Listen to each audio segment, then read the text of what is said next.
Hello students, स्वागत है आप सभी का हमारे YouTube channel Hindi net express पे। आज के इस वीडियो में हम लोग हिंदी नाटक के पीवाईक्यू को देखेंगे और पीवाईक्यू जून 2020 से लेकर जून 2025 तक के पीवाईक्यू को हम लोग देखने जा रहे हैं। आप लोग इस वीडियो में बने रहिए और देखिए पीवाईक्यू और उसके एक्सप्लेनेशन साथ साथ चलेंगे। आप लोग खुद से भी प्रश्न के उत्तर को देने का प्रयास कीजिएगा। चलिए क्वेश्चन पे चलते हैं। क्वेश्चन देखिए। क्वेश्चन है, त्रिशंकु के नाटककार हैं। त्रिशंकु के नाटककार कौन है? मुद्रा राक्षस, बिरज मोहन शाह, मणि मधुकर, रमेश बच्ची। इन चारों में से त्रिशंकु के नाटककार कौन है, लेखक कौन है? तो इसके उत्तर को देखिए। सबसे पहले यह देखिए कि यह प्रश्न कहाँ से पूछा गया है। यह प्रश्न हम लोग के सिलेबस में लगे हुए नाटक से, टेक्स्ट से नहीं है। तो यह प्रश्न जो है इतिहास खंड से पूछा गया है, नाटक के इतिहास से।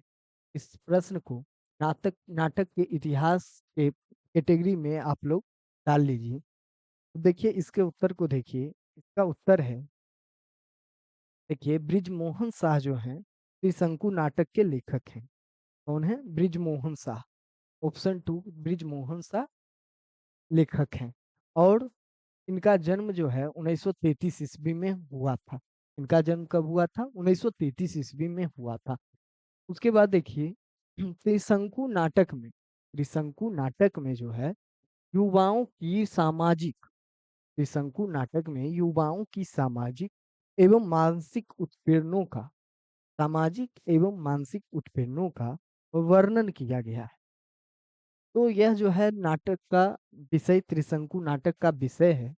उसके बाद देखिए ब्रिजमोहन शाह का जो पहला नाटक है वह अलगोजा है।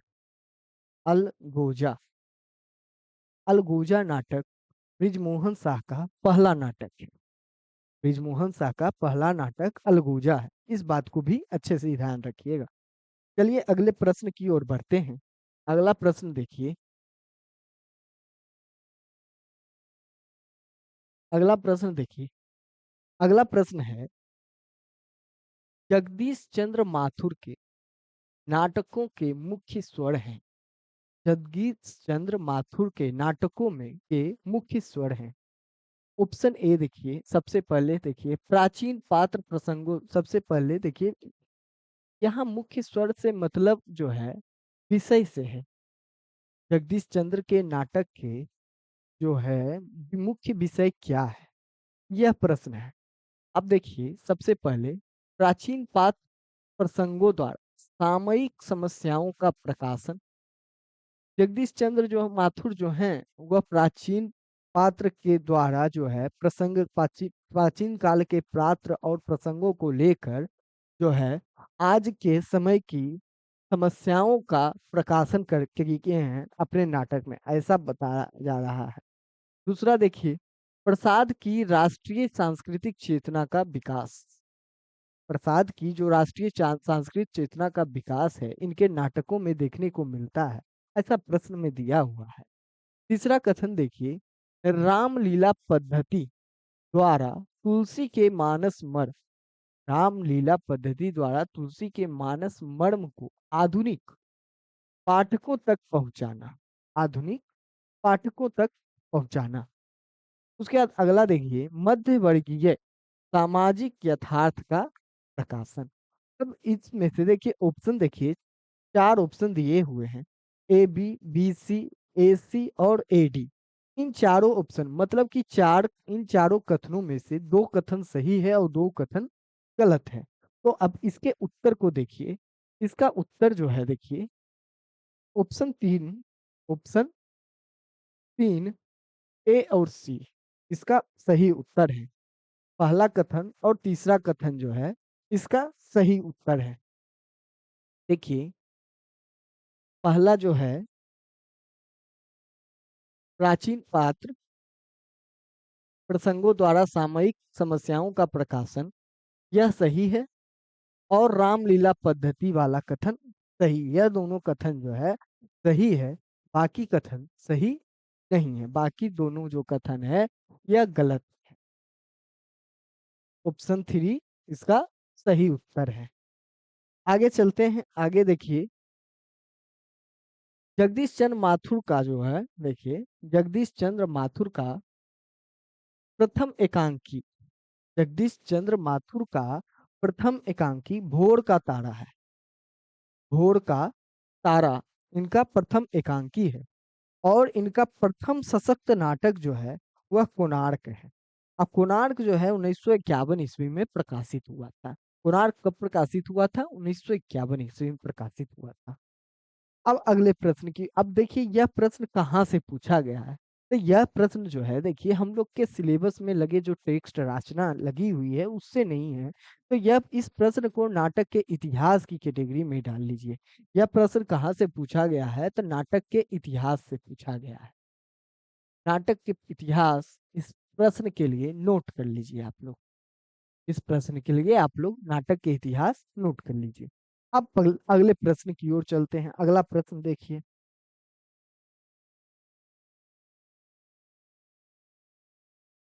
अगला प्रश्न देखिए। अगला प्रश्न है सूची एक और सूची दो।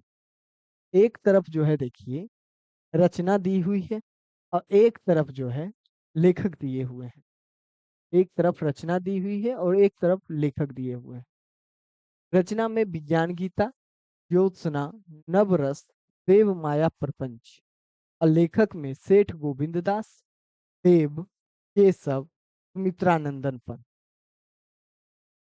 देखिए यह प्रश्न जो है गलती से नाटक के कैटेगरी में आ चुका है।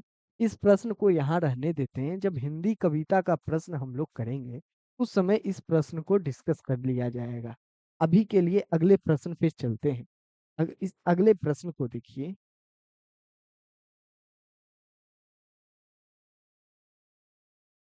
अगला प्रश्न है स्कंदगुप्त। स्कंदगुप्त नाटक में स्कंदगुप्त के उदासीन होने के निम्नलिखित कारणों में से कौन सा कारण सही नहीं है?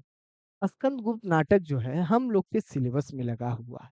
और हम लोग के सिलेबस में लगी हुई रचना लाइन बाय लाइन पढ़ी होनी चाहिए क्योंकि उससे जो है बहुत सारे प्रश्न बनते हैं। तो देखिए कौन सा कारण सही नहीं है? स्कंदगुप्त इस नाटक में जो है उदासीन रहता है। वह जो है अपना राजगद्दी प्राप्त करना नहीं चाहता है। इसीलिए यह प्रश्न बना है। तो देखिए गुप्त कुल पहला कारण है, दिया हुआ है यहाँ पे गुप्त कुल का अव्यवस्थित उत्तराधिकार नियम। दूसरा कारण दिया हुआ है भोग विलास के प्रति वितृष्णा। मतलब कि स्कंदगुप्त का जो है भोग विलास से वितृष्णा हो चुकी है, इच्छा ही मर चुकी है, इच्छा नहीं रह गई है। उसके बाद विमाता का षड्यंत्र और छात्र धर्म का अभाव। इन चारों में से कौन सा जो है कारण स्कंदगुप्त के नाटक में स्कंदगुप्त से उदासीन होने का है? तो इसके उत्तर को देखिए। इसका उत्तर जो है देखिए छात्र धर्म का धर्म जो है छात्र धर्म का अभाव। छात्र धर्म का अभाव जो है इस गलत है। मतलब कि इस प्रश्न में पूछा गया है कि कौन सा कारण नहीं है। मतलब कि छात्र धर्म का अभाव जो कारण है दिया हुआ है यह है, यह है। इस प्रश्न का उत्तर यही होगा। और उसके बाद देखिए गुप्त कुल का अनिश्चित और अव्यवस्थित उत्तराधिकार नियम, बी माता का षड्यंत्र एवं भोग विलास के प्रति वितृष्णा उसके उदासी का कारण है। बाकी सब है छात्र धर्म का अभाव जो कारण दिया हुआ है। ऐसा नहीं है कि स्कंदगुप्त जो है छात्र धर्म का पालन नहीं करता है या उसके अंदर छात्र धर्म नहीं होता है, ऐसा नहीं है। उसके अंदर क्षत्रिय धर्म रहता है। उसके बाद देख लीजिए स्कंदगुप्त नाटक जो है 1928 ईस्वी में प्रकाशित हुआ था और इसके लेखक जी शंकर प्रसाद हैं। स्कंदगुप्त नाटक का प्रकाशन बहुत अच्छे से याद कीजिएगा, इससे बहुत सारे प्रश्न बनते हैं। अगले प्रश्न की ओर चलते हैं। अगला प्रश्न देखिए। अगला प्रश्न है देखिए सिंदूर की होली नाटक जो है हम लोग के सिलेबस में लगी हुई नाटक है। सिंदूर की होली नाटक से इस प्रश्न को देखिए। सिंदूर की होली के किस पात्र ने विधवा मनोरमा का हाथ जीवन भर अविवाहित रहने के लिए पकड़ा, न कि उसे अपनी स्त्री बनाने के? पहला पात्र है मुरारी लाल, दूसरा है मनोज शंकर, तीसरा है रजनीकांत, चौथा है भगवंत सिंह। इन चारों पात्रों में से कौन सा पात्र जो है वह विधवा मनोरमा का हाथ जो है जिंदगी भर वो अविवाहित रहने के लिए पकड़ा था? यह बताना है। देखिए, तो यह प्रश्न जो है नाटक के तथ्य से पूछा गया है। इस प्रश्न के लिए डाल लीजिए आप लोग नाटक के तथ्य। नाटक के तथ्य से प्रश्न बना हुआ है यह। इससे पहले जो स्कंद गुप्त वाला प्रश्न था वह भी नाटक के तथ्य से ही प्रश्न था। नाटक के अंदर से डीप से पूछा हुआ प्रश्न था वह भी। यह भी जो है नाटक के अंदर डीप से पूछा हुआ प्रश्न है। इस प्रश्न को नाटक के तथ्य की कैटेगरी में डाल लीजिए। अगले प्रश्न को देखिए।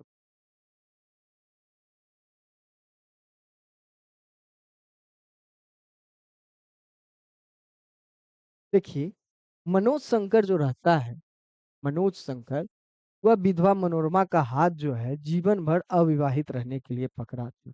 मनोज शंकर कौन रहता है? देखिए, मनोज शंकर मुरारी लाल के मित्र का लड़का है।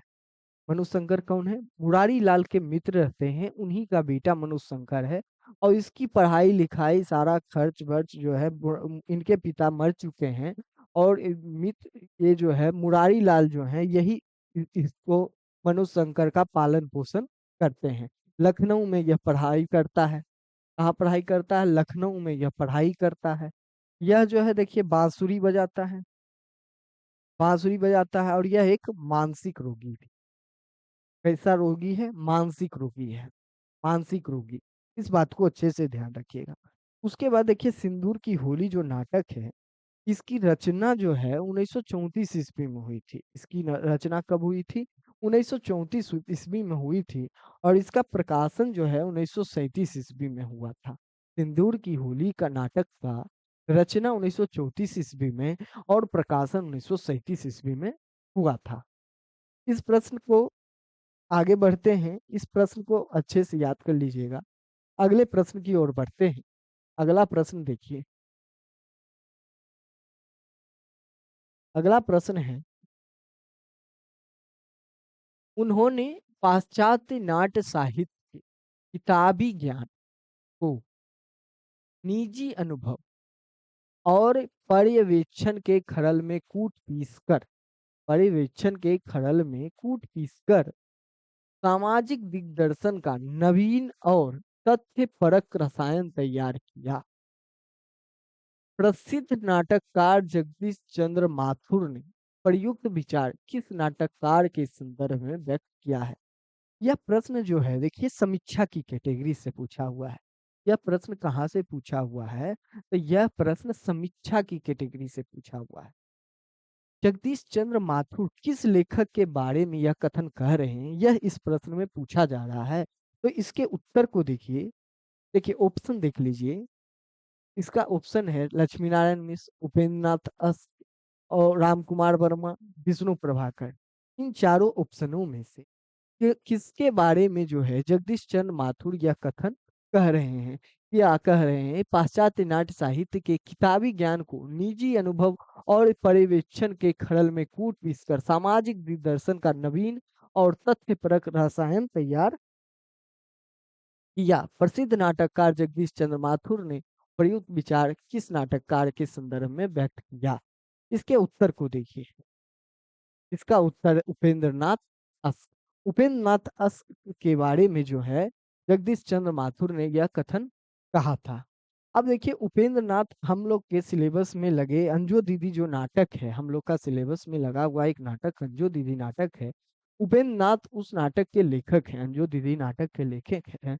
और अंजो दीदी नाटक का जो प्रकाशन हुआ था 1955 ईस्वी में हुआ था। कब हुआ था? 1955 ईस्वी में हुआ था। और देखिए अंजू दीदी नाटक जो है 3 अंकों का नाटक है। और दोनों दो 3 अंक का नाटक है। 2 अंक का नाटक है। और दोनों अंक में जो है 3 3 दृश्य है। और पहला दृश्य, दूसरा दृश्य, तीसरा दृश्य, 3 3 दृश्य जो है दोनों अंक में है। यह चीज याद रखिएगा अच्छे से। अब आगे बढ़ते हैं। अगले प्रश्न को देखते हैं। अगले प्रश्न को देखिए। अगला प्रश्न है, समानांतर कथा प्रसंगों को लेकर लिखा गया नाटक है। कौन सा नाटक जो है उसमें समानांतर कथा प्रसंग है? देखिए हम लोग के सिलेबस में ऐसी एक कहानी भी लगी हुई है जिसमें समानांतर दो कथा चलती है। राजा निर्वंशिया कहानी आप लोगों ने पढ़ा होगा। राजा निर्वंशिया कहानी में दो कहानी साथ साथ चलती है, एक राजा और रानी की कहानी और दूसरा दूसरे जगपति और चंदा की कहानी। उसी प्रकार यहाँ पे भी इन चारों में से कौन सा ऐसा नाटक है, चाहे द्रौपदी, आठवां सर्ग, पहला राजा, एक और द्रोणाचार्य, इन चारों नाटकों में से कौन सा ऐसा नाटक है जो दो कथा प्रसंगों को साथ साथ लेकर समानांतर लेकर चला है? इसके उत्तर को देखिए, तो इसका उत्तर जो है एक और द्रोणाचार्य नाटक जो हम लोग के सिलेबस में भी लगा हुआ है। एक और द्रोणाचार्य नाटक हम लोग के सिलेबस में भी लगा हुआ है। इस नाटक के जो लेखक हैं, देखिए शंकर शेष हैं। एक और द्रोणाचार्य नाटक में एक तरफ तो अरविंद की कथा चलती है, और दूसरी तरफ देखिए एक तरफ अरविंद की कथा चलती है और दूसरी ओर द्रोणाचार्य की कथा चलती है। इस नाटक में एक तरफ अरविंद की कथा चलती है और दूसरी ओर द्रोणाचार्य की कथा चलती है। तो द्रोण एक और द्रोणाचार्य नाटक हम लोग के सिलेबस में लगा हुआ है। यह प्रश्न जो है एक और द्रोणाचार्य नाटक से पूछा गया है। एक और नाटक के तथ्य से यह प्रश्न पूछा गया है। इस प्रश्न को नाटक के तथ्य की कैटेगरी में डाल लीजिए। अब अगले प्रश्न की ओर बढ़ते हैं। अगले प्रश्न को देखिए। अगला प्रश्न है, निम्नलिखित में से स्त्री नाटककारों की कौन सी रचनाएं हैं? एक चीज ध्यान दीजिएगा, स्त्री नाटककार यहाँ पे पूछा हुआ है। चार नाटक दिया हुआ है, प्रजा ही रहने दो, बिना दीवारों का घर, उत्तर उर्वशी, नेपथ्य राग। इन चारों नाटकों में से कौन सा नाटक है जो जिसके लेखक की स्त्री नाटककार हैं? पुरुष नाटककार ने स्त्री नाटककार, इस बात को ध्यान दीजिएगा। तो इसके उत्तर देखिए, चार ऑप्शन दिया हुआ है, चारों ऑप्शन में दो दो दिया हुआ है। इसका मतलब है इन चारों में से दो सही है और दो गलत है। तो दो देखिए इसके उत्तर को देख लीजिए। इसका उत्तर जो है ऑप्शन थ्री बी और डी है। इसका उत्तर ऑप्शन थ्री बी और डी है। बी देखिए बिना दीवारों का घर, और डी नेपथ्य राग है। नेपथ्य राग, यह दोनों नाटक जो है स्त्री नाटककार का है। अब देखिए स्त्री कौन कौन कौन लेखिका हैं, तो देखिए मन्नू भंडारी। बिना दीवारों का घर नाटक के जो लेखक हैं वह मन्नू भंडारी हैं। और नेपथ्य राग के लेखक मीरा कांत हैं। यह जो है स्त्री नाटककार हैं यह दोनों, और इनकी यही दोनों ऑप्शन सही उत्तर है। तो बाकी तो देखिए प्रजा ही रहने दो, यह नाटक जो है गिरिराज किशोर का नाटक है जो कि पुरुष नाटककार है। और उत्तर उर्वशी, यह रामधारी सिंह दिनकर का नाटक है और यह भी पुरुष नाटककार है। तो इसलिए यह प्रश्न का ऑप्शन जो है बी और डी सही है, ए और सी गलत है। अगले प्रश्न यह प्रश्न जो है देखिए नाटक के इतिहास से पूछा गया है। कहाँ से पूछा गया है? नाटक के इतिहास से पूछा गया है। अब अगले प्रश्न की ओर चलते हैं। अगले प्रश्न को देखिए। अगले प्रश्न को देखिए। अगला प्रश्न देखिए, चंद्रगुप्त नाटक में चाणक्य की संवादोक्तियों निम्नलिखित में से कौन सी? एक बात अच्छे से ध्यान रखिएगा आप लोग कि चंद्रगुप्त, स्कंदगुप्त और ध्रुव स्वामी, देखिए पूरे नाटक में नाटक कथन के प्रश्न बहुत सारे बनते हैं।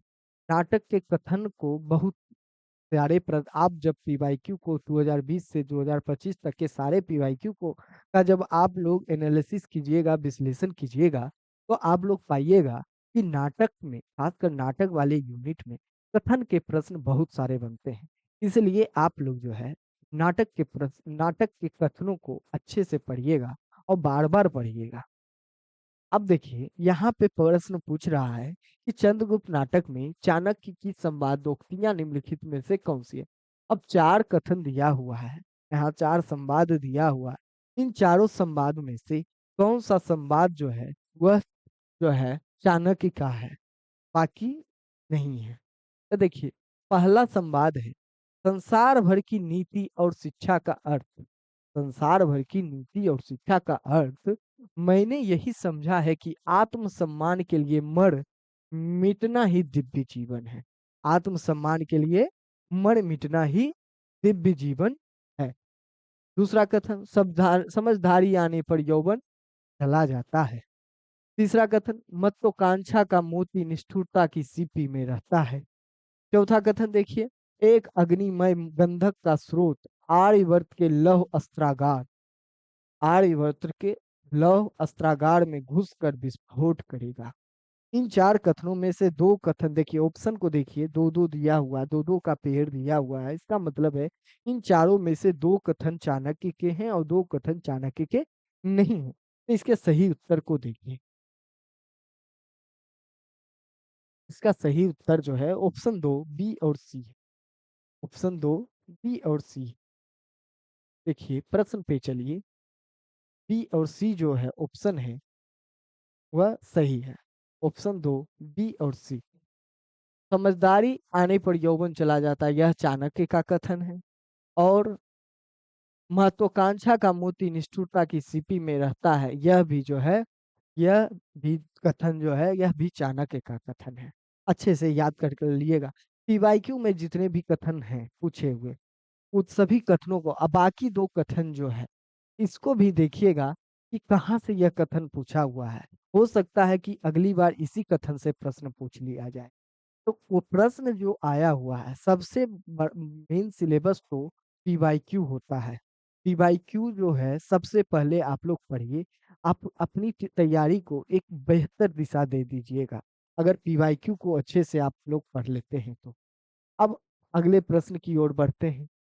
देखिए, चंद्रगुप्त नाटक के कुछ तथ्यों को देख लीजिए। चंद्रगुप्त नाटक के तथ्यों काफी सारे प्रश्न बनते हैं, तो चंद्रगुप्त नाटक के कुछ तथ्य को देख लीजिए। चंद्रगुप्त नाटक जो है देखिए 1931 ईस्वी में प्रकाशित हुआ था और इसके लेखक जयशंकर प्रसाद हैं। और जयशंकर प्रसाद का जन्म 1889 ईस्वी में हुआ था। इस नाटक में कुल 4 अंक हैं। देखिए, नाटकों के अंकों की संख्या से काफी प्रश्न बनते हैं, कथन के रूप में, ऑप्शन के रूप में बहुत सारे प्रश्न बनते हैं। इसलिए आप लोग जो है नाटक के अंकों को अच्छे से याद कीजिएगा। और इस नाटक में जो है 44 दृश्य, 4 अंक और 44 दृश्य हैं। इस बात को अच्छे से याद करें। अब अगले प्रश्न की ओर बढ़ते हैं। अब यह प्रश्न कहाँ से पूछा हुआ था? तो यह प्रश्न कथन से पूछा हुआ था। कहाँ से पूछा हुआ है? कथन से, नाटक के कथन से पूछा हुआ है। कहाँ से पूछा हुआ है? नाटक के कथन से पूछा हुआ है। अच्छे से याद कर लीजिए। अगले प्रश्न की ओर चलते हैं। अगला प्रश्न देखिए। अगला प्रश्न है अगला प्रश्न है देखिए, निम्नलिखित में से आषाढ़ का एक दिन के पात्र कौन है? अब देखिए, नाटक के पात्र पात्र हम लोग के लिए बहुत ही महत्वपूर्ण हो जाता है, क्योंकि पात्र से कहानी हो, नाटक हो, उपन्यास हो, अन्य गद्यविधा हो, चाहे वह कविता ही क्यों ना हो, सारे टेक्स्ट रचना जो लगे हुए हैं हम लोग के सिलेबस में, उसके पात्रों से काफी सारे प्रश्न बनते हैं। इसलिए पात्र अच्छे से याद होना चाहिए। अब देखिए, आषाढ़ के एक दिन के पात्र कौन है? इन चारों में से देखिए, श्वेतांग, तंतुल, अनुस्वार, श्यामांग, इन चारों में से जो है कौन से पात्र हैं जो आषाढ़ के एक दिन के हैं? तो इसके में देखिए, ऑप्शन देखिए, 4 ऑप्शन है। 4 ऑप्शन में से दो दो का पेयर दिया हुआ है। इसका मतलब है कि 2 पात्र सही है, 2 पात्र गलत है। अब सही पात्र कौन से है, इसके उत्तर को देख लीजिए। ऑप्शन टू, बी और सी जो है वह सही उत्तर है। इसका उत्तर option B, option two, B और सी। संतुल और अनुस्वार जो है इस नाटक का पात्र है। संतुल के बारे में थोड़ा सा जान लीजिए आप लोग कि दंतुल जो है राजपुरुष रहता है। यह उज्जैनी से आया हुआ राजपुरुष रहता है। और यह हरिण शावक को घायल करने वाला, शावक को घायल यही दंतुल करता है। उसके बाद अनुस्वार कौन रहता है? अनुस्वार जो है अधिकारी रहता है। अनुस्वार अधिकारी रहता है। देव मातृगुप्त के अनुचर रहता है। उसके बाद अनुस्वार के बारे में एक कथन और अच्छे से जान रख लीजिए कि मल्लिका जो रहती है, प्रेमिका रहती है मातृगुप्त की, वो उसकी उसका विवाह का प्रस्ताव इससे देती, प्रियंगु मंजरी जो है अनुस्वार से विवाह का प्रस्ताव रखती है। अनुस्वार अनुनासिक में से किसी को पसंद कर लो, ऐसा नाटक आप लोग जब पढ़िएगा तो नाटक के बीच में आपको देखने को मिलेगा तथ्यों में। तो यह प्रश्न, इस प्रश्न को नाटक के पात्र, इस प्रश्न को पात्र की कैटेगरी में डाल लीजिए। इस प्रश्न को पात्र की कैटेगरी में डाल लीजिए। अगले प्रश्न की ओर चलते हैं। अगला प्रश्न देखिए।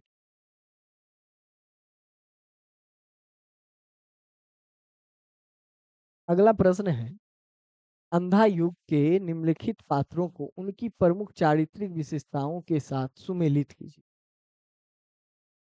अंधा युग के पात्रों को प्रमुख चारित्रिक विशेषताओं के साथ सुमेलित कीजिए।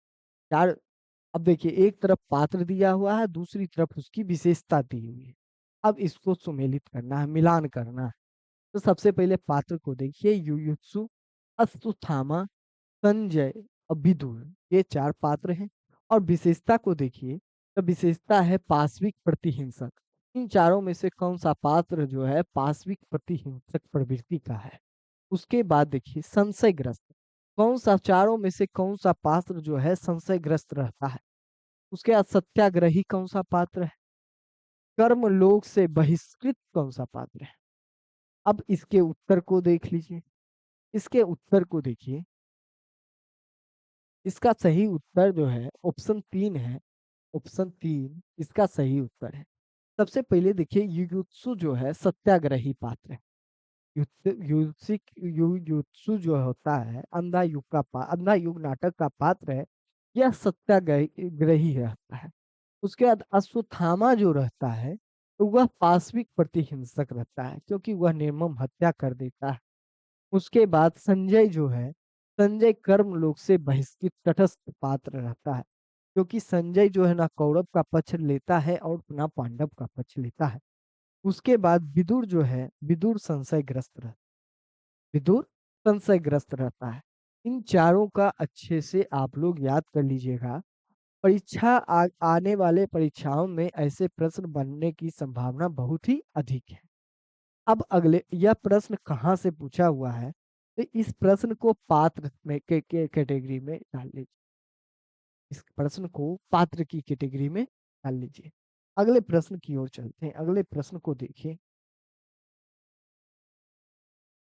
अगला प्रश्न है, वस्तु विकास की दृष्टि से अंधा युग के अंकों का सही क्रम है।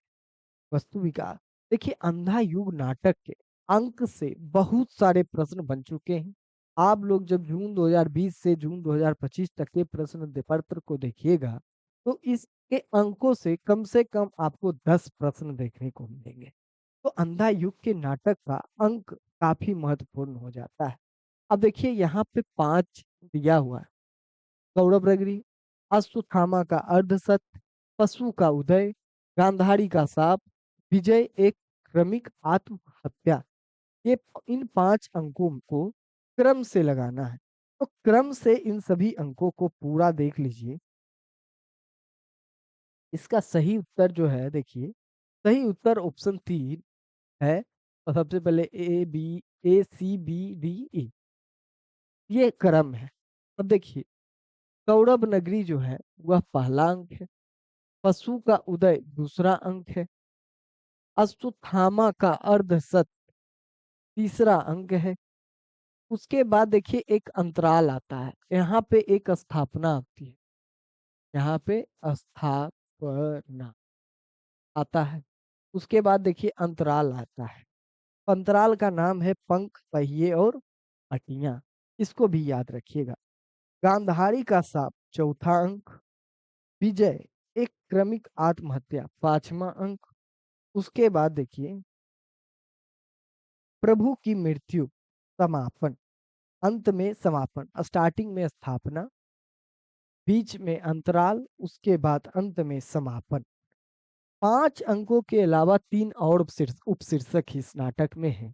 तो इस नाटक के, अंधा युग नाटक के इस, याद रखिएगा, अंधा युग नाटक में 8 उपशीर्षक, अंधा युग नाटक में 8 उपशीर्षक और 5 अंक है। 8 उपशीर्षक और 5 अंक है। अच्छे से ध्यान रखिएगा, अंक पूछेगा तो 5 ही बताना। उपशीर्षक या भाग, उपशीर्षक या भाग पूछेगा तो 8 बताना। और 5 अगर अंक पूछेगा तो 5 बताना। इस बात को अच्छे से याद कर लीजिए। अब यह प्रश्न कहाँ से पूछा हुआ? अंक से पूछा हुआ है, अंक से ध्यान रखिएगा। अगले प्रश्न को चलिए।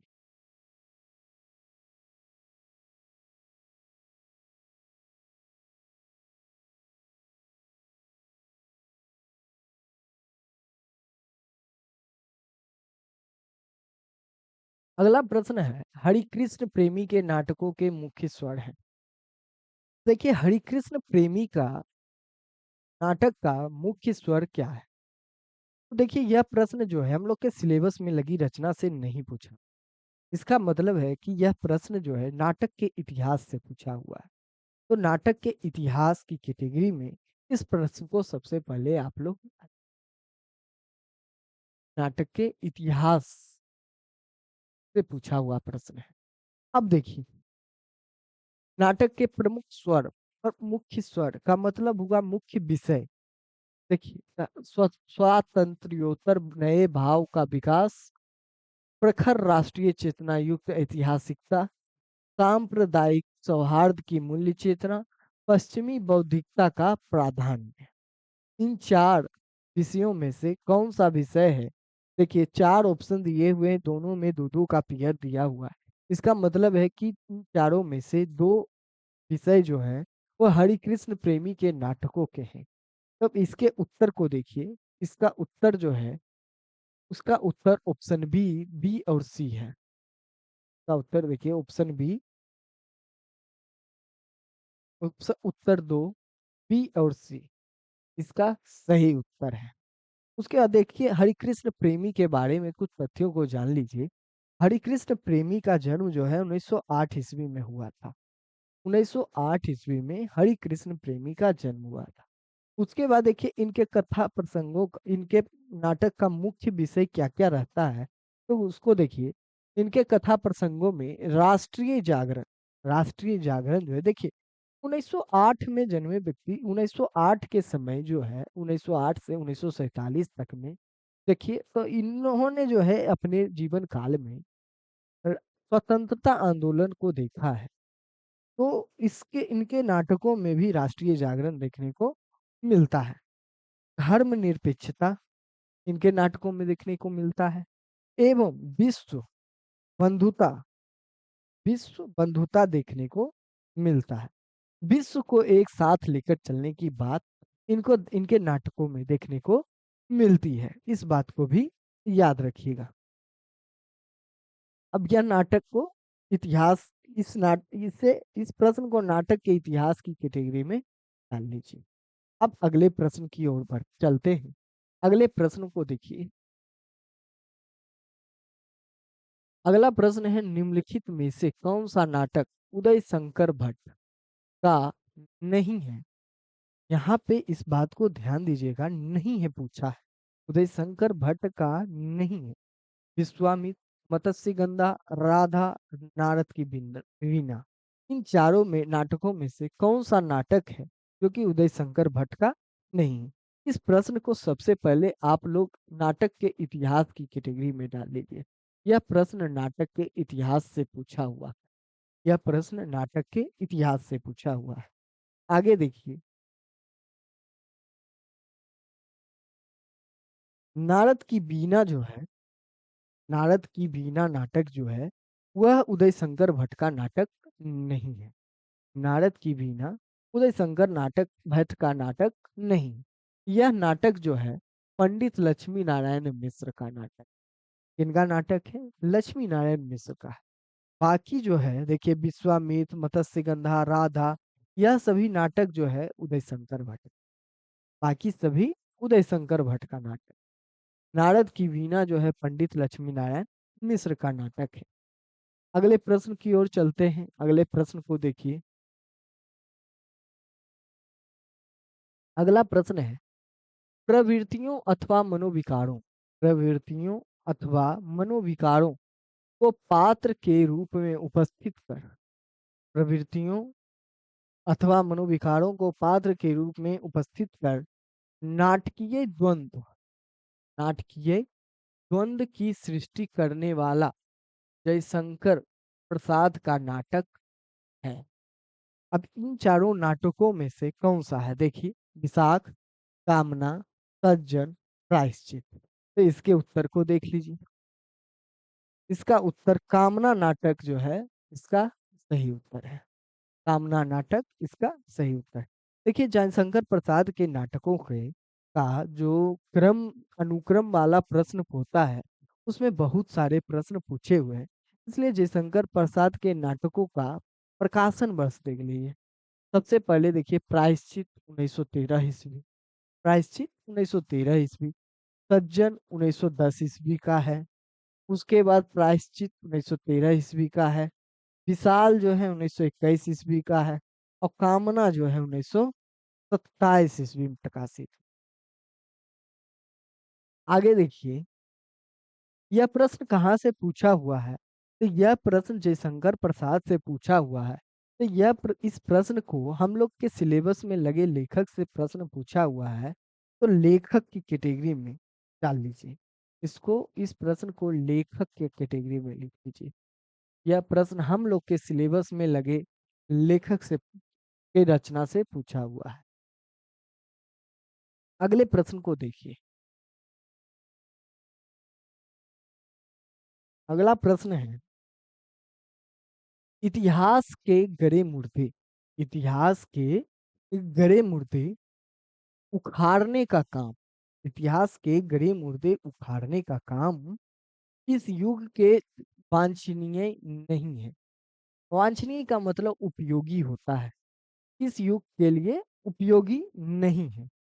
अपने किस नाटक की भूमिका में लक्ष्मी नारायण मिश्र ने जयशंकर प्रसाद के ऐतिहासिक सांस्कृतिक नाटकों की प्रतिक्रिया में यह बात कही? लक्ष्मी नारायण मिश्र ने नारायण मिश्र ने जयशंकर प्रसाद के ऐतिहासिक सांस्कृतिक नाटकों की प्रतिक्रिया में यह बात कही। इस नाटक की भूमिका में यह देखने को मिलता है।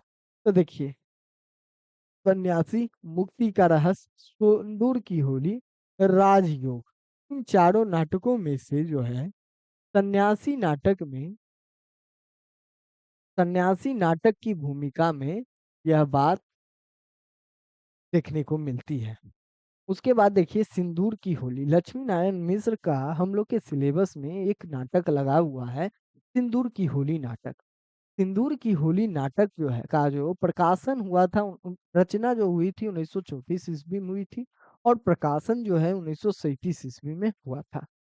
और इसके लेखक कौन है? लक्ष्मी नारायण मिश्र हैं। ठीक, यही जो है जयशंकर प्रसाद के बारे में जो है सन्यासी नाटक की भूमिका में लिखते हैं। और सिंदूर की होली जो नाटक है वह 3 अंकों का नाटक, 3 अंकों का नाटक सिंदूर की होली, लेखक लक्ष्मी नारायण मिश्र। इस प्रश्न को आप लोग देखिए, इस प्रश्न को जो है समीक्षा की कैटेगरी में डाल दीजिए। प्रश्न को समीक्षा की कैटेगरी में डाल, समीक्षा।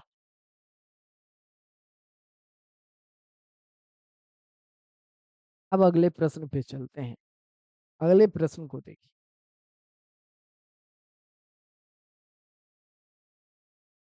अगला प्रश्न है, नारी का आकर्षण, नारी का आकर्षण पुरुष को पुरुष बनाता है। कथन दिया हुआ है, नारी का आकर्षण पुरुष को पुरुष बनाता है, तो उसका अपकर्षण, तो उसका अपकर्षण उसे गौतम बुद्ध बना देता है। मतलब कहने का यह कथन जो है यह संवाद अंश किस नाटक का है? किस कथन को किस नाटक से लिया गया है? लहरों के राजहंस, आषाढ़ का एक दिन, रूप स्वामिनी, स्कंदगुप्त। इन चारों नाटकों में से किस नाटक से यह कथन को लिया गया है? तो इसके उत्तर को देखिए। इस कथन को जो है आषाढ़ का एक दिन नाटक से लिया गया है।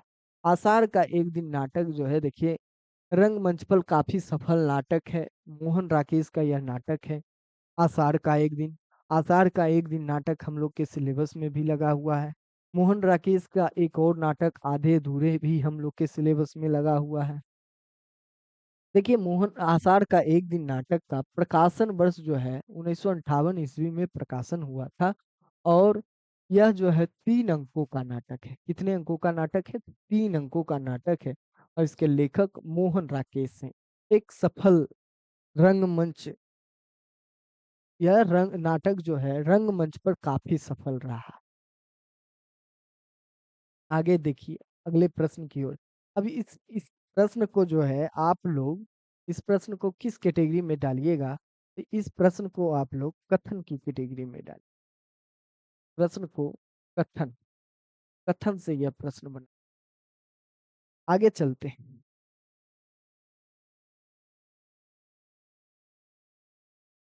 आगे के प्रश्न को देखिए। अभिजात्य वर्गीय परिवार की कठोर अनुशासनबद्धता की अभिजात्य वर्गीय परिवार की कठोर अनुशासनबद्धता के जुल्म और विद्रोह तथा मसीनी जिंदगी से मुक्ति का चित्रण निम्नलिखित में से किस नाटक की विषय वस्तु है? अब इस प्रश्न में देखिए नाटक के विषय से पूछा हुआ है। तो यह कैद, अलग अलग रास्ते, अंजो दीदी, उड़ान। देखिए यह जो कथन या जो पूछा हुआ है यह विषय जो पूछा हुआ है हम लोग के सिलेबस में लगी हुई रचना अंजो दीदी नाटक के संबंध में पूछा हुआ है। हम लोग के सिलेबस में जो लगी रचना है अंजो दीदी नाटक है उसी का मुख्य विषय है अंजो दीदी। अंजो दीदी नाटक का जो प्रकाशन हुआ था 1955 ईस्वी में हुआ था। और इसके लेखक उपेंद्र नाथ अश्क हैं। अंजो दीदी में देखिए पारिवारिक जीवन क्षेत्र और अभिजात्य वर्ग की कथा वस्तु को दिखाया गया है। अब इस प्रश्न को विषय वस्तु की कैटेगरी में डाल लीजिए। यह प्रश्न कहाँ से बना हुआ है? तो नाटक के विषय से बना हुआ है। इस प्रश्न को विषय की कैटेगरी में डाल लीजिए। यह प्रश्न नाटक के विषय से बना हुआ। अब अगले प्रश्न को देखते हैं। आगे के प्रश्नों को देखिए।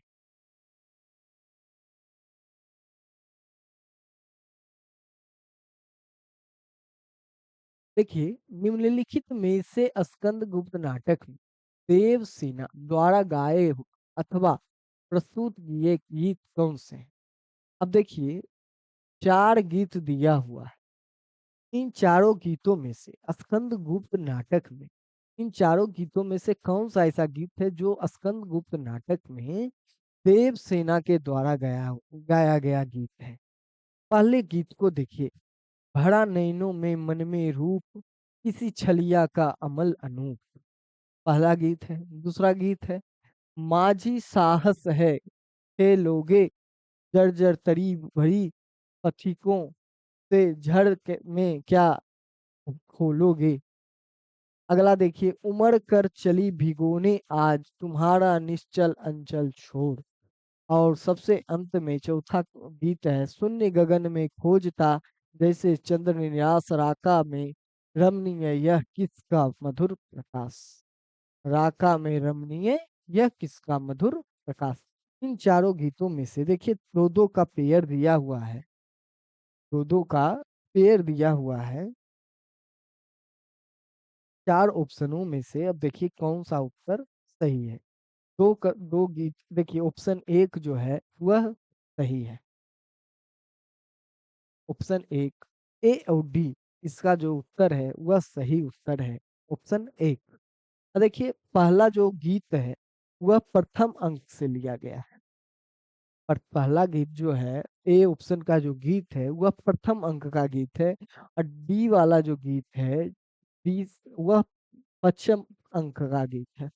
कौन से अंक का गीत है? पंचम अंक का गीत है। देखिए अब आज के समय में प्रश्नों में गीत के क्रम से भी प्रश्न बनने लगे। कहाँ से बनने लगे हैं? गीत के क्रम से भी प्रश्न बनने लगे हैं। उसके बाद देखिए स्कंदगुप्त नाटक में जो है लगभग 15 गीत है। कितना गीत है? लगभग 15 गीत है। स्कंदगुप्त नाटक 5 अंकों का नाटक है। देखिए जयशंकर प्रसाद के नाटक का जो है 3 नाटक हम लोग के सिलेबस में लगा हुआ है जयशंकर प्रसाद।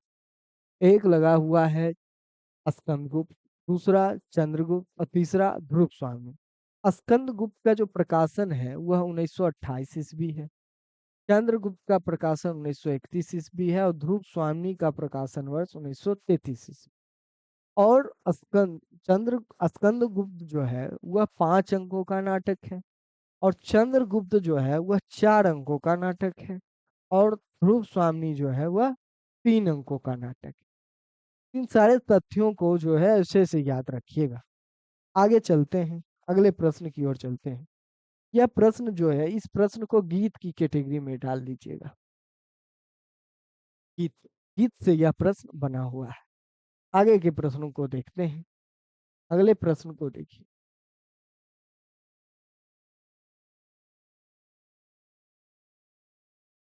अगला प्रश्न है, भारतेंदु की निम्नलिखित मौलिक नाट्य रचनाओं में से कौन से प्रहसन है?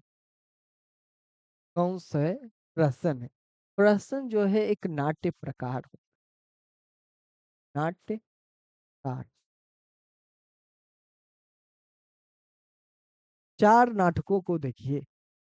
वैदकी हिंसा, हिंसा न भक्ति, नील देवी, अंधेर नगरी, भारत दूसरे।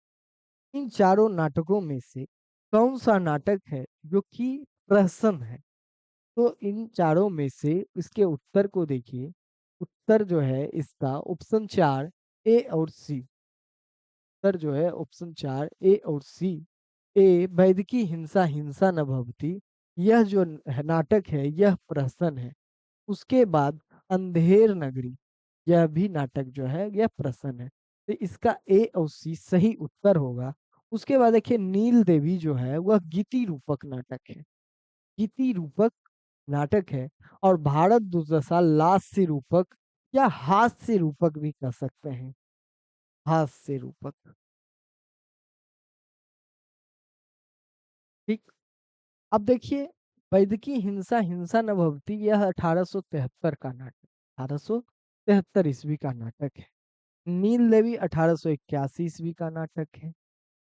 अंधेर नगरी भी 1881 का नाटक है और भारत दुर्दशा 1876 ईस्वी का नाटक है। देखिए भारत दुर्दशा के जो नाटक है इसका प्रकाशन भारत में दो विवाद चलता है।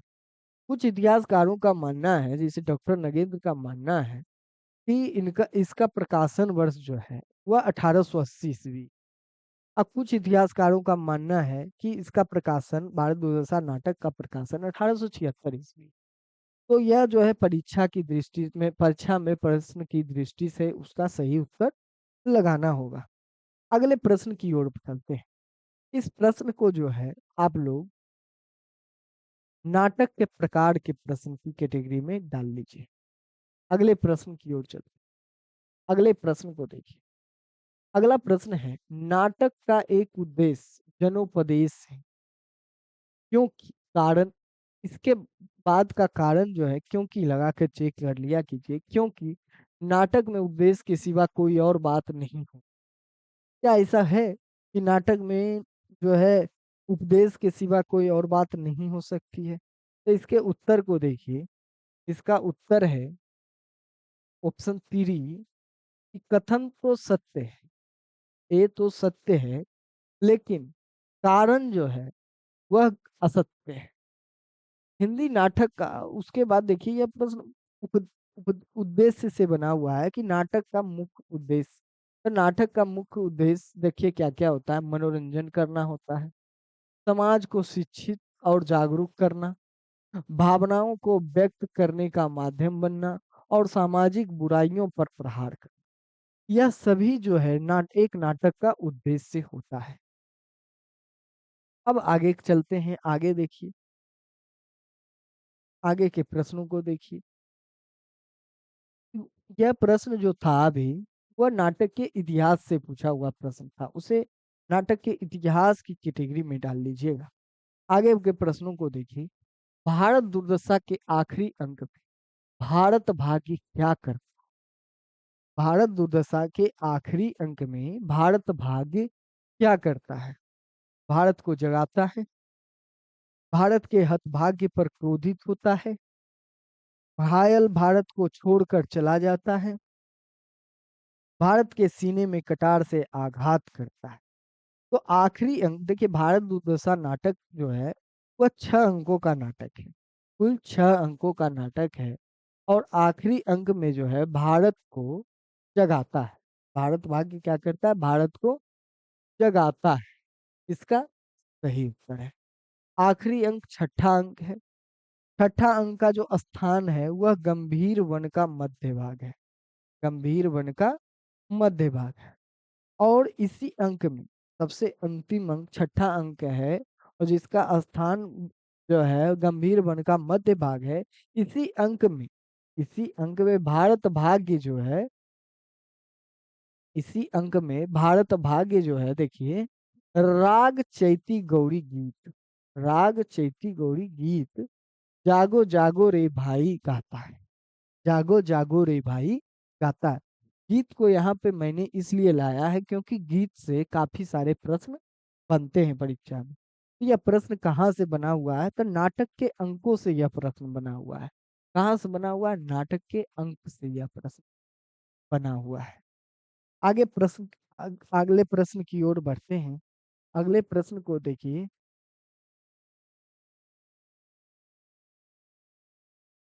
अगला प्रश्न है, चंद्रगुप्त नाटक में किस चरित्र की बात पर प्रतिक्रिया व्यक्त करते हुए चाणक्य ने कहा था, मेरे पास पाणिनि में सिर खपाने का समय नहीं, भाषा ठीक करने से पहले मैं मनुष्यों को ठीक करना चाहता हूँ।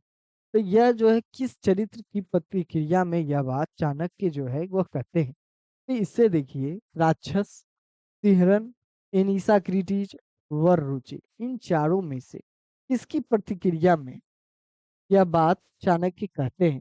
तब वर रुचि की प्रतिक्रिया में चाणक्य यह बात कहते हैं। ऑप्शन 4, वर रुचि। वर रुचि की प्रतिक्रिया में यह बात कहते हैं।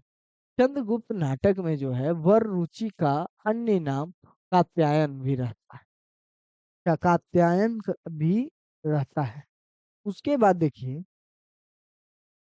म- यह वर रुचि जो है मगध का अमात्य मंत्री रहता है। चंद्रगुप्त नाटक जो है, यह कथन चंद्रगुप्त नाटक से लिया गया है। चंद्रगुप्त नाटक 1931 ईस्वी में प्रकाशित हुआ था। और यह 4 अंकों का नाटक है। और इसके लेखक जयशंकर प्रसाद है। इन सभी तथ्यों को याद।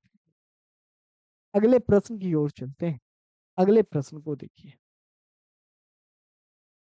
अगला प्रश्न है, प्रकाशन वर्ष के अनुसार निम्नलिखित नाटकों का सही अनुक्रम है। देखिए, 4 नाटक दिया हुआ है। हानुस, लहरों के राजहंस, आषाढ़ का एक दिन, आधे अधूरे। देखिए, यह दोनों तो हम लोग के सिलेबस का है। लेकिन यह दोनों नाटक जो है यह इतिहास से पूछा हुआ है। तो इन चारों नाटकों के प्रकाशन वर्ष से क्रम को देख लेते हैं। देख लीजिए। सबसे पहले आषाढ़ का एक दिन नाटक जो है वह है 1958 ईस्वी में प्रकाशित। आषाढ़ का एक दिन नाटक 1958 ईस्वी में प्रकाशित हुआ था। लहरों के राजहंस 1963 ईस्वी में प्रकाशित हुआ था। आधे अधूरे 1969 ईस्वी में प्रकाशित हुआ था। और हानूस जो है 1977 ईस्वी में प्रकाशित। देखिए, इन चारों नाटकों में से 3 नाटक तो मोहन राकेश का है। देखिए, आषाढ़ का एक दिन, लहरों के राजहंस, आधे अधूरे, यह तीनों नाटक मोहन राकेश का नाटक है। इसमें से आषाढ़ का एक दिन और आधे अधूरे हम लोग के सिलेबस में लगा हुआ है। हानूस नाटक जो है वह भीष्म साहनी का नाटक है। इस बात को अच्छे से फोकस करके ध्यान रखिएगा। भीष्म साहनी का नाटक है। हानूस किसका नाटक है? भीष्म साहनी का नाटक है। अब अगले प्रश्न की ओर चलिए। यह प्रश्न कहाँ से पूछा हुआ है? तो नाटक के प्रकाशन वर्ष से पूछा हुआ है। इसमें हम लोग के सिलेबस का 2 नाटक भी लगा हुआ है। तो इस प्रश्न को आप लोग टेक्स्ट के सिलेबस में नाटक के पाठ, नाटक के टेक्स्ट के सिलेबस की कैटेगरी में डाल लीजिए। अगले प्रश्न को देखिए। अब प्रकाशन वर्ष के जयशंकर प्रसाद के नाटकों का सही अनुक्रम है। देखिए, जयशंकर प्रसाद के नाटकों के अनुक्रम से काफी सारे प्रश्न बनते हैं। तो देखिए, अजातशत्रु, ध्रुव स्वामी, राजश्री, स्कंदगुप्त। देखिए, अभी कुछ देर पहले हमने बताया था कि स्कंदगुप्त नाटक का जो प्रकाशन वर्ष है वह 1928 ईस्वी। और ध्रुव स्वामी नाटक का जो प्रकाशन वर्ष है 1933 ईस्वी है। यह अभी हमने कुछ समय पहले ही बताया है। अब इसके सही उत्तर को देख लीजिए, क्रम से देख लीजिए। तो देखिए, सबसे पहले राजश्री 1915 ईस्वी, अजातशत्रु 1922 ईस्वी, स्कंदगुप्त 1928 ईस्वी, उसके बाद ध्रुव स्वामी 1933 ईस्वी। चार नाटकों को, चारों के क्रम को, प्रकाशन वर्ष को अच्छे से याद कर लीजिए। इस प्रश्न को जो है आप लोग लेखक की कैटेगरी में डाल दीजिए, लेखक की रचना। लेखक सिलेबस में लगे, लेखक की रचना, सिलेबस में लगे लेखक की रचना, सिलेबस में लगे लेखक की रचना। अब अगले प्रश्न पे चलते हैं। अगला प्रश्न देखिए। अगला प्रश्न देखिए क्या है। अगला प्रश्न है, ध्रुव स्वामिनी के प्रतिपाद्य हैं। मतलब प्रतिपाद्य का मतलब विषय वस्तु, विषय संवेदना, विषय वस्तु, विषय संवेदना। तो ध्रुव स्वामिनी का प्रतिपाद्य कौन सा है? चार स्टेटमेंट दिया हुआ है, पढ़ते हैं देखिए। स्त्री पुरुषार्थ का ढोंग न करे, विश्व भर में सब काम सबके लिए नहीं है। इसमें दिया हुआ है कि स्त्री को पुरुषार्थ का ढोंग नहीं करना चाहिए। एक,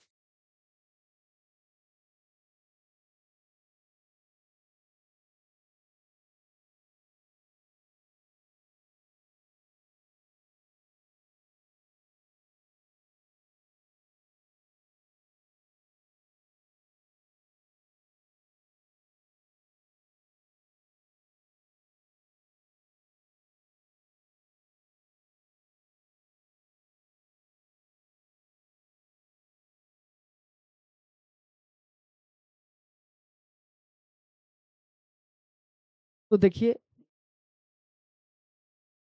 स्त्री पुरुषार्थ का ढोंग न करे, विश्व भर में सबका काम सबके लिए नहीं है, सब काम सबके लिए नहीं है, पहला प्रतिपाद्य। दूसरा, प्रेम में अपना सर्वस्व निछावर करने वाली स्त्रियां कभी असहाय नहीं होती। जो स्त्री प्रेम में सब कुछ लुटा देती हैं, कभी भी वह कमजोर नहीं होती। स्त्री उपहार में देने की वस्तु नहीं है। पुरुष उसे अपनी पशु संपत्ति समझकर अत्याचार न करे। चौथा, स्त्री को अपने चुनाव और निर्णय की स्वतंत्रता है। देखिए, ऑप्शन देखिए, चार ऑप्शन दिया हुआ है, दो दो का पेयर दिया हुआ है, मतलब कि इन चारों में से दो सही है, दो गलत है। अब इसके सही उत्तर को देखिए आप लोग। इसका सही उत्तर जो है वह ऑप्शन थ्री, ऑप्शन तीन, सी और डी है। इसका ऑप्शन सी और डी सही उत्तर है। ध्रुव स्वामिनी 1933 ईस्वी में प्रकाशित हुआ था। इसका प्रमुख विषय देख लीजिए क्या क्या है। स्त्री की स्वाधीनता और समता की, उसके सम्मान और अधिकारों की रक्षा को उजागर करना है। यह नाटक रंगमंच की दृष्टि से प्रसाद की सबसे सफल नाट्यकृति है। देखिए, जयशंकर प्रसाद का बहुत सारा नाटक है, लेकिन रंगमंच पर जो सबसे अधिक सफल नाटक है वह है ध्रुव स्वामी नाटक। यह एक छोटा नाटक है, 3 अंकों का नाटक है। इसमें न ज्यादा दृश्य परिवर्तन हुआ है, न ज्यादा पात्र हुआ है। बाकी आप जब स्कंदगुप्त और चंद्रगुप्त नाटक पढ़िएगा तो आपको देखने को मिलेगा कि दृश्य परिवर्तन भी तुरंत तुरंत हो जा रहा है। ना पात्रों की संख्या भी अधिक है, घटनाओं का घटनाएं भी बहुत ज्यादा हैं। तो लेकिन इन सभी, आप जब देखिएगा ध्रुव स्वामी नाटक को पढ़िएगा तो ध्रुव स्वामी नाटक में आपको उतनी जटिलताएं देखने को नहीं मिलेंगी। इसीलिए यह नाटक जो है रंगमंच पे काफी सफल नाटक हुआ और यह प्रसाद का सबसे सफल नाटक रंगमंच पे हुआ। इसका प्रकाशन 1933 ईस्वी में हुआ था। आगे चलिए, आगे पढ़ देखिए यह प्रश्न जो था, यह प्रश्न नाटक के विषय से पूछा हुआ है। कहाँ से पूछा हुआ है? नाटक के विषय, नाटक के विषय से। अब अगले प्रश्न पे चलते हैं। अगला प्रश्न देखिए। अगला प्रश्न है, जहां न धर्म, जहां न धर्म न बुद्धि, नहीं नीति न सूजन समाज, ते ऐसे ही आपहु ही नसै, जैसे चौपट राज। अंधेर रंगीन नाटक के किस चरित्र से इस काव्यात्मक संबंध को कहलवाया गया है? देखिए यह कथन यह गीत जो है, यह संवाद जो है अंधेर नगरी नाटक से लिया गया है। और अंधेर नगरी नाटक में से कौन से पात्र द्वारा यह कथन कहा जाता है, यह पूछ रहा है। गुरु, गोवर्धन दास, फरियादी, महंत, इन चारों में से कौन यह कथन कहता है? तो इसके उत्तर को देखिए। यह कथन जो है गुरु कहते हैं। गुरु ही महंत रहते हैं। महंत और गुरु, एक और चार, इसका देखिए दो उत्तर। इस प्रश्न को देखिए, गुरु ही इस नाटक में इसका उत्तर एक और उत्तर चार, यह दोनों सही है।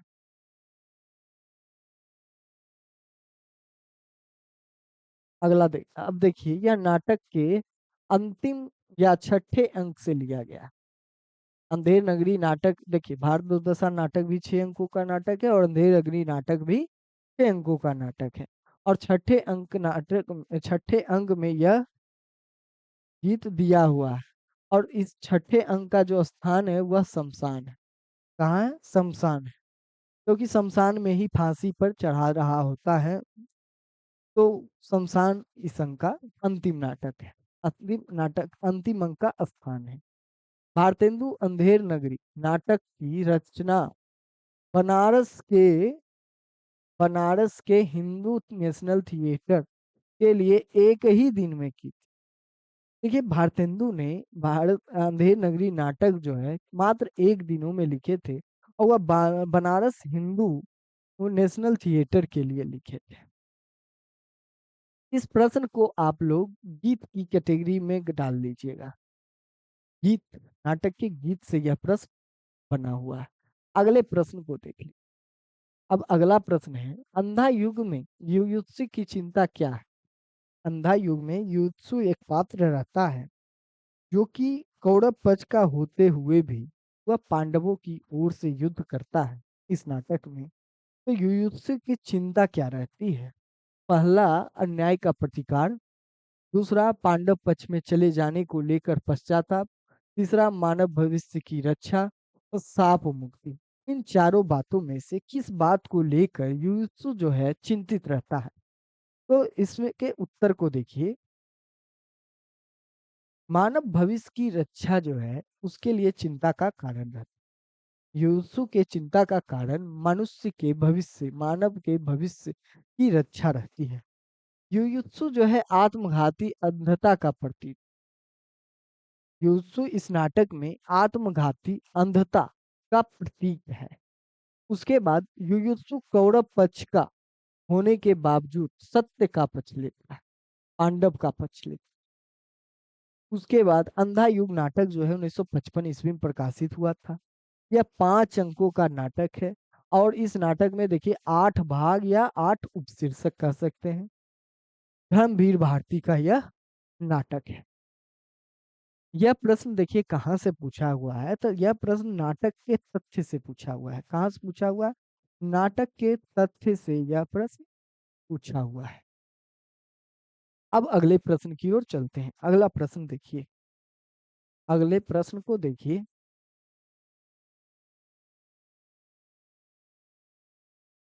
देखिए इसमें जो प्रश्न है लगा हुआ है वह क्रम से लगा हुआ है। जून 2020 से जून 2025 तक का प्रश्न इसमें लगा हुआ है। और सभी प्रश्न जो आप देख रहे हैं वह क्रम से लगा हुआ है। सबसे पहले जून 2020 फर्स्ट शिफ्ट, फिर सेकेंड शिफ्ट, फिर उसी तरह से एक क्रम में है इन सभी, ये सभी प्रश्न, इस बात को ध्यान रखिए। अब इस प्रश्न को देखते हैं।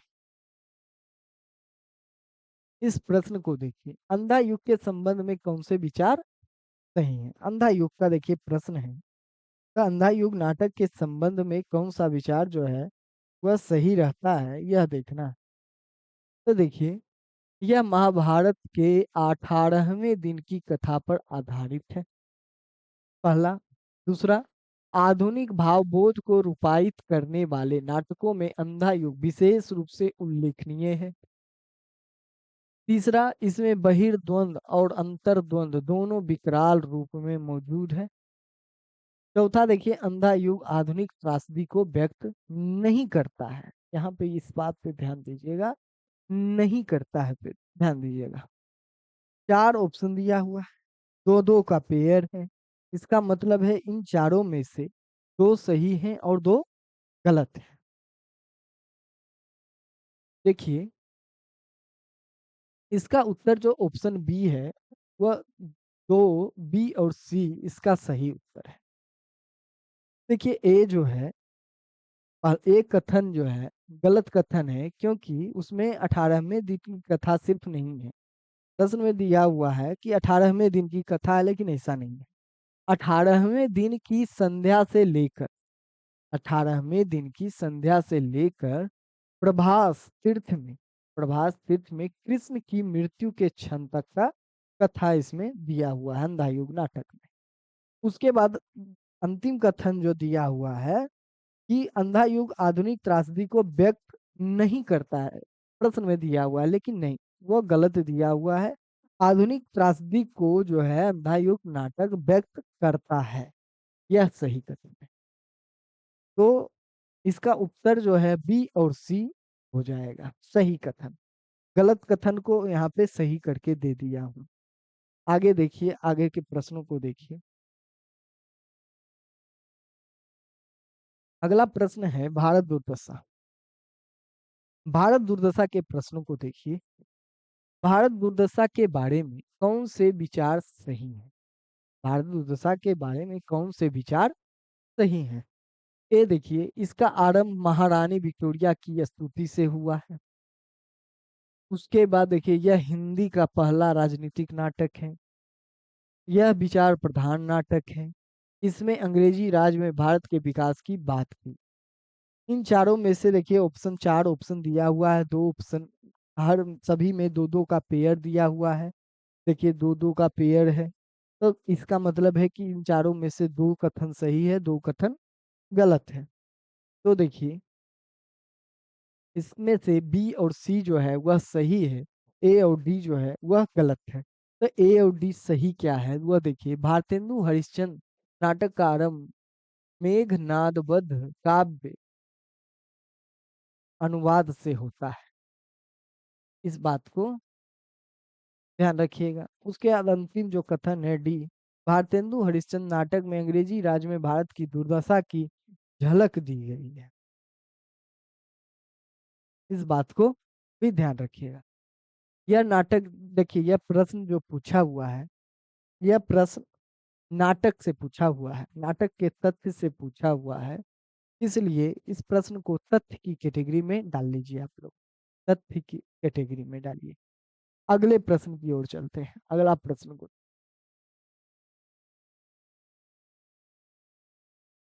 अगला प्रश्न देखिए, बकरी नाटक का है। बकरी नाटक हम लोग के सिलेबस में लगे हुए नाटक है। बकरी नाटक काफी ही रोचक नाटक है, आप लोग जब पढ़िएगा तो आपको पता चलेगा। बकरी नाटक देखिए, बकरी नाटक से संबंधित सही तथ्य कौन से हैं? बकरी नाटक के संबंध में तथ्य दिया हुआ है, चार तथ्य हैं। यह स्वतंत्रोत्तर हिंदी व्यंग्य नाटकों में सर्वाधिक महत्वपूर्ण है।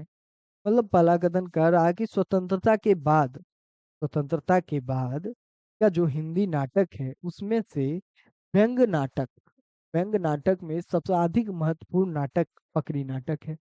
दूसरा देखिए, इसका कथ्य जो है बिखरा हुआ नहीं है। यह कह रहा है क्या, इसका कथ्य बिखरा हुआ नहीं है। उसके बाद तीसरा देखिए, इसके गीत जो है साधारण कोटि के हैं। तीसरा कथन। चौथा है कि इसमें नौटंकी शैली का प्रयोग किया गया है। इन चारों कथनों में से दो, देखिए चार ऑप्शन दिए हुए हैं, दो दो का पेयर दिया हुआ है। इसका मतलब है कि चारों में से दो सही है, दो गलत है। अब इसके सही उत्तर को देखिए। इसका सही उत्तर है ए और डी। का सही उत्तर क्या है? ऑप्शन चार, ए और डी। देखिए, बकरी नाटक जो है सर्वेश्वर दयाल सक्सेना का नाटक है, और यह 1974 ईस्वी में प्रकाशित हुआ था। देखिए, देश में, भारत में 1975 में जो है आपातकाल लागू हुआ था। उसी समय अंधेर नगरी नाटक के मंचन पर रोक लगा दी गई थी, और उससे एक वर्ष पहले 1974 ईस्वी में बकरी नाटक का प्रकाशन हुआ, और इसके लेखक जो है सर्वेश्वर दयाल सक्सेना है। बकरी नाटक में जो बकरी जो है वह एक गरीब जनता की प्रतीक है। इस बात को अच्छे से ध्यान रखिएगा। बकरी नाटक में बकरी गरीब जनता की प्रतीक है। इस बात को अच्छे से याद कीजिए।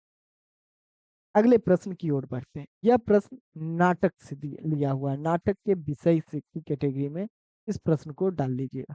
अब देखिए, अगला जो है सूची एक सूची दो से मिलाना है। एक तरफ पात्र दिया हुआ है और दूसरे तरफ नाटक दिए हुए हैं। कौन सा पात्र किस नाटक का है, इसे मिलाना है। तो सक्टार, महाराष्ट्री, धातु सेन, गोवर्धन दास, इन चारों पात्रों को अंधेर नगरी, स्कंदगुप्त, भारत दुर्दशा और चंद्रगुप्त नाटक से मिलान करना है। तो देखिए, इसमें जो है महाराष्ट्री जो है वह भारत दुर्दशा नाटक का पात्र रहता है। उसके बाद देखिए धातु सेन जो है स्कंदगुप्त नाटक का पात्र रहता है। गोवर्धन दास जो है अंधेरी नगरी का नाटक का पात्र है। और सक्तार जो है वह चंद्रगुप्त नाटक का पात्र है। सभी पात्रों को मिला लीजिएगा। अब अगले प्रश्न की, यह प्रश्न कहाँ से पूछा हुआ है? तो यह प्रश्न पात्र से पूछा हुआ है। नाटक के पात्र से यह प्रश्न पूछा हुआ है। अगले प्रश्न की ओर बढ़ते हैं। अगले प्रश्न को देखिए। यह बता दिया हूं। अगले प्रश्न को, अगला प्रश्न है, एक तरफ सूची दिया हुआ है, सूची मिलान करना है। एक तरफ नाटक दिया हुआ है, एक तरफ उसका नाट्य प्रकार दिया हुआ है, किस प्रकार का वह नाटक है। तो देखिए, एक तरफ नाटक है अंधेर नगरी, अंधा युग, ध्रुव स्वामी, आगरा बाजार, यह चार नाटक है। और एक तरफ नाट्य प्रकार दिया हुआ है, लोक नाट्य शैली, समस्या मूलक नाटक, प्रहसन, गीति नाट्य। इनको मिलान करना है। तो देखिए, अंधा युग जो है वह एक गीति नाट्य है, और अंधेर नगरी जो है वह प्रहसन है।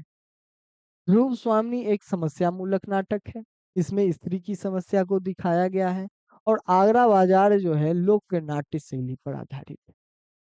ठीक, यह मिला लीजिएगा। अगले प्रश्न की ओर चलते हैं। अगला प्रश्न देखिए, यह यहाँ पे दिया हुआ है उत्तर। आगे बढ़ते हैं, आगे देखते हैं। अगला प्रश्न है, प्रकाशन वर्ष की दृष्टि से निम्नलिखित नाटकों को सही का सही अनुक्रम है। बकरी, मादा कैक्टस, कबीरा, खजार बाजार में, कोणार्क। इन चारों नाटकों का देखिए, अभी जो है पीछे शुरुआत के प्रश्नों में कोणार्क जो है नाटक के बारे में हमने एक्सप्लेनेशन में बताया था। जगदीश चंद्र माथुर का यह नाटक है। देखिए, इसके उत्तर को देख लेते हैं, क्रम से देख लेते हैं इसके प्रकाशन वर्ष को। देखिए, इसके उत्तर को,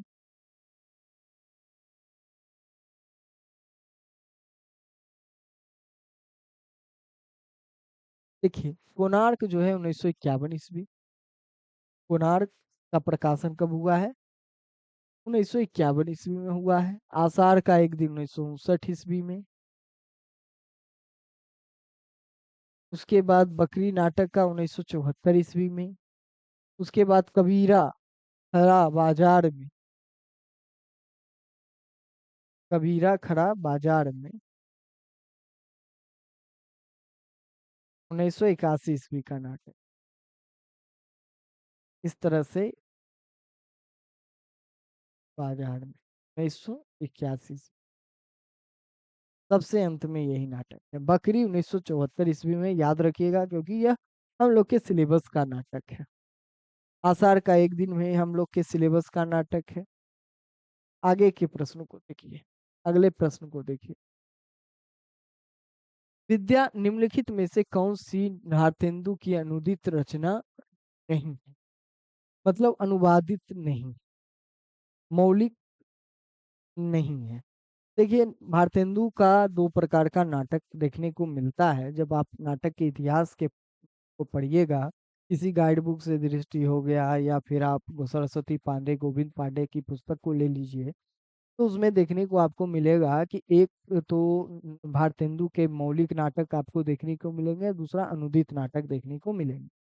परीक्षा में जो है अनुदित नाटक और मौलिक नाटक से काफी प्रश्न बनते हैं। तो हमने जो है अंधेर नगरी के नाटक का जो शॉर्ट नोट्स वीडियो बनाया था, उसमें भारतेंदु हरिश्चंद्र के मौलिक नाटक और अनुदित नाटक दोनों नाटकों को लिया, उसके प्रकाशनों को क्रम से बिठाया हुआ है।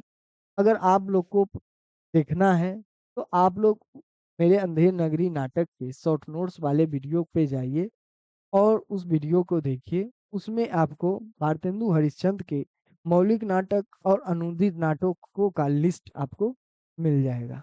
अब यहाँ पे देखते हैं कि कौन सा इन चारों में से विद्या सुंदर, पाखंड विडंबन, सत्य हरिश्चंद्र, सती प्रताप, इन चारों में से कौन सा नाटक है जो कि भारतेंदु द्वारा अनुदित रचना नहीं है, एक मौलिक रचना है। अनुदित रचना नहीं है का मतलब हुआ कि मौलिक रचना है। तो इसके उत्तर को देखिए। तो देखिए, सती प्रताप जो है, सती प्रताप नाटक जो है, सती प्रताप नाटक जो है, वह भारतेंदु हरिश्चंद्र का जो है मौलिक रचना है, न कि अनुदित है। देखिए, सती प्रताप और 1885 ईस्वी को प्रकाशित हुआ था। और सती प्रताप देखिए, शुक्ल जी ने इस नाटक को अधूरा नाटक माना। शुक्ल जी के बाद को कोई भी हम लोग के सिलेबस में कोई भी रचना अगर लगी हुई है और उसके संबंध में शुक्ल जी ने अगर कोई बात कही है, तो उसे याद कर लेना बहुत ही महत्वपूर्ण है, क्योंकि परीक्षा में शुक्ल जी से काफी सारे प्रश्न बनते हैं। उसके बाद देखिए, सती प्रताप जो नाटक है वह एक गीति रूपक नाटक है। कैसा है? गीति रूपक नाटक है। और उसके बाद यह एक मौलिक रचना है, अनुदित नहीं। बाकी जो है विद्या सुंदर, पाखंड विडंबन, सत्य हरिश्चंद्र, यह तीनों जो है यह भारतेंदु हरिश्चंद्र की अनुदित नाटक है। इसका अनुवाद देखिए, विद्या सुंदर का अनुवाद भारतेंदु हरिश्चंद्र 1868 ईस्वी में करते हैं। पाखंड विडंबन का अनुवाद 1872 ईस्वी में करते हैं। उसके बाद सत्य हरिश्चंद्र का अनुवाद 1873 ईस्वी में करते हैं। देखिए, हमने बताया था जब अंधेर नगरी पढ़ा था कि भारतेंदु हरिश्चंद्र का जन्म जो है 1850 ईस्वी में और मृत्यु 1885 ईस्वी में हुआ था इनका। तो इसी बीच में इन्होंने इतनी सारे रचनाएं की थी। मात्र 35 वर्ष की अवस्था में इनकी मृत्यु हो गई थी। और इतने ही दिनों में इन्होंने कई सारे नाटक, निबंध जो है लिख चुके हैं। बहुत सारे रचनाएं इनकी देखने को मिलती है। अब अगले प्रश्न की ओर बढ़ते हैं। अगला प्रश्न देखिए। अगला प्रश्न है, निम्नलिखित में से देवसेना के किसके देवसेना के कथन है? देखिए, चार कथन दिया हुआ है और चार ऑप्शन दिया हुआ है, दो दो पेयर का। मतलब इस चारों में से दो कथन पूछा हुआ है, सही उत्तर का चयन कीजिए। तो इन चारों में से जो है कौन सा सही है और कौन सा गलत है? तो दो सही है और दो गलत है। दो सही को पहचानना है। क्या पहचाना है? कि देवसेना का कथन है, देवसेना के बारे में। तो देखिए, विजय का क्षणिक उल्लास हृदय की भूख मिटा देगा, कभी नहीं। वीरों का भी क्या ही व्यवसाय है, क्या ही उन्मत्त भावना। दूसरा कथन देखिए, पवित्रता की माप है मलिनता, पवित्रता की माप है मलिनता। सुख का आलोचक है दुख, सुख का आलोचक है दुख। पुण्य की कसौटी है पाप, विजया आकाश के सुंदर नक्षत्र आंखों से केवल देखे ही जाते हैं। इसी कथन को देखिए, नए ढंग के आभूषण, सुंदर वसन, भरा हुआ यौवन, यह सब तो चाहिए ही, परंतु एक वस्तु और चाहिए पुरुष को वशीभूत करने के पहले, धोखे की शक्ति। और चौथा कथन है, ऐसा जीवन तो विडंबना है जिसके लिए दिन रात लड़ना पड़े। अब इन चारों कथनों में से कौन सा कथन सही है, इसके ऑप्शन को देख लेते हैं। इसका ऑप्शन 3 देखिए, ऑप्शन सी, ऑप्शन 3, बी और सी जो है इसका सही कथन है। देखिए, स्कंदगुप्त के बारे में कुछ तथ्यों को देख लेते हैं। स्कंदगुप्त के बारे में कुछ तथ्यों को देख लीजिए। स्कंदगुप्त जो है, देवसेना जो है, स्कंदगुप्त 1928 ईस्वी में प्रकाशित हुआ था, नाटक की पात्र है। उसके बाद इस नाटक में 5 अंक, स्कंदगुप्त नाटक में 5 अंक, 33 दृश्य, 14 गीत, 14 गीत है। इस बात तथ्य को अच्छे से याद कर लीजिएगा। उसके बाद देखिए, इस नाटक में बंधु वर्मा और भीम वर्मा की बहन है। देवसेना जो है, यहाँ पे देवसेना जो है, मालव, बंधु वर्मा जो है, देखिए बंधु वर्मा मालव का रहता है, एक मालव स्थान है, मालव का रहता है। बंधु वर्मा और भीम वर्मा दोनों भाई रहते हैं, और उसी की बहन देवसेना रहती है। मालव, मालव के हैं ये लोग, इस बात को याद रखिए। आगे के प्रश्नों को चलते देखते हैं, अगले प्रश्न को देखिए। अब देखिए, अंधेर नगरी नाटक से यह प्रश्न है, जात ले जात टके से जात, 1 टका दो, हम अभी अपनी जात बेचते हैं टके के वास्ते। अंधेर नगरी में जात बेचने वाले ब्राह्मण के इस संवाद का व्यंग्यार्थ है कि इस कथन के माध्यम से आखिर भारतेंदु हरिश्चंद्र जो है क्या कहना चाहते, कि क्या मतलब क्या व्यंग दर्शाना चाह रहे हैं भारतेंदु हरिश्चंद्र।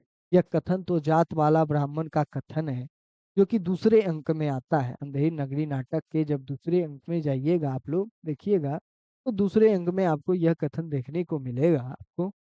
अब इस कथन से क्या व्यंग जो है भारतेंदु हरिश्चंद्र करना चाहते हैं, तो देखिए।